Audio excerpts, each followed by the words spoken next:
Hi good morning friends, welcome back to my channel చేతు బాబు vlogs. ఈరోజు వచ్చేసి నేను చికెన్ తయారు చేస్తున్నానండి. ముందుగా ఒక ప్యాన్ పెట్టుకొని దాంట్లో సాజీరా, ఇలాచి, పట్ట, లవంగా అంటే లైక్ మనకి మసాలాలు ఉంటాయి కదండి, మసాలా వేసుకోండి. బగారా ఆకు వేసుకొని ఒక 5 to 10 seconds వరకు మంచిగా ఫ్రై చేసుకోండి, అంటే కొంచెం అది మసాలా స్మెల్ ఇది అవ్వడానికి. తర్వాత మీరు కట్ చేసుకున్న ఆనియన్ ఉంటుంది కదండి, కట్ చేసుకున్న ఆనియన్, పచ్చిమిర్చి కూడా మీరు అందులో వేసేసుకోండి. అది వేసుకున్న తర్వాత అది మంచిగా బ్రౌనిష్ కలర్ రావాలి. ఆ బ్రౌనిష్ కలర్ వచ్చే వరకు మంచిగా ఫ్రై చేసుకోండి.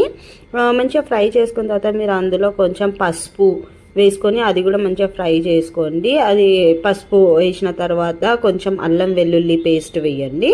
అల్లం వెల్లుల్లి పేస్ట్ వేసిన తర్వాత అది కొంచెం పచ్చి వాసన పోయే వరకు 5 to 10 minutes అలానే ఫ్రై చేస్తూ ఉండండి. కొంచెం గిన్నెకు అంటుకోకుండా మంచిగా కలుపుకుంటూ ఉండాలి. అంటే గిన్నెకు అంటుకోపోతుంది కదా మనం అల్లం వెల్లుల్లి పేస్ట్ వేసిన తర్వాత. మీకు కావాలి అనుకుంటే అక్కడ కొంచెం వాటర్ వేసుకోండి, ఎందుకంటే గిన్నెకు అంటుకోకుండా ఉంటుందన్నమాట.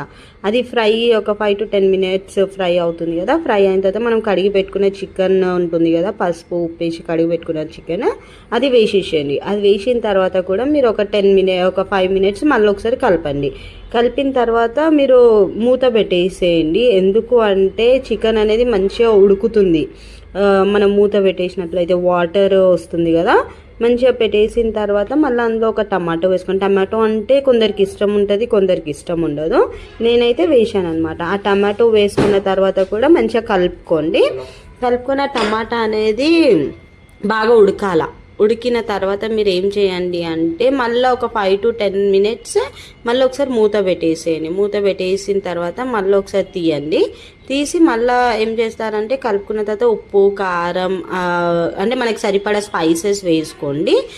సరిపడా స్పైసెస్ వేసుకుని మళ్ళీ కలుపుకొని మీకు పెరుగు వేయాలి అనుకుంటే వేసుకోండి, లేదంటే లేదు. నేనైతే పెరుగు వేసాను, అంటే కొంచెం గ్రేవీ కన్సిస్టెన్సీ అనేది కొంచెం మంచిగా వస్తుంది అనమాట. అందువల్ల దాని తర్వాత వాటర్ వేసుకోండి. వాటర్ వేసుకొని మంచిగా కలుపుకోండి. పెరుగు అంటే మీకు గ్రేవీ కావాలి అనుకుంటే వేసుకోండి, గ్రేవీ వద్దు అనుకుంటే వదిలేసేయండి. సో ఓకేనా.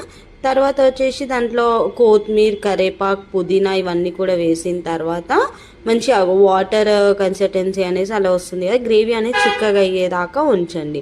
దాని తర్వాత కొత్తిమీర కడిగి వేసుకోండి. కడిగి వేసుకున్న తర్వాత అది కూడా కొంచెం ఒక 5 seconds ఉంచండి.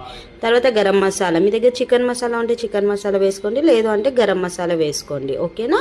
వేసుకొని కలుపుకొని ఒక 10 minutes పెట్టండి. అంతే అండి, మీకు చికెన్ కర్రీ రెడీ అయిపోయింది. మీరు మంచిగా బగారా రైస్ కానీ నార్మల్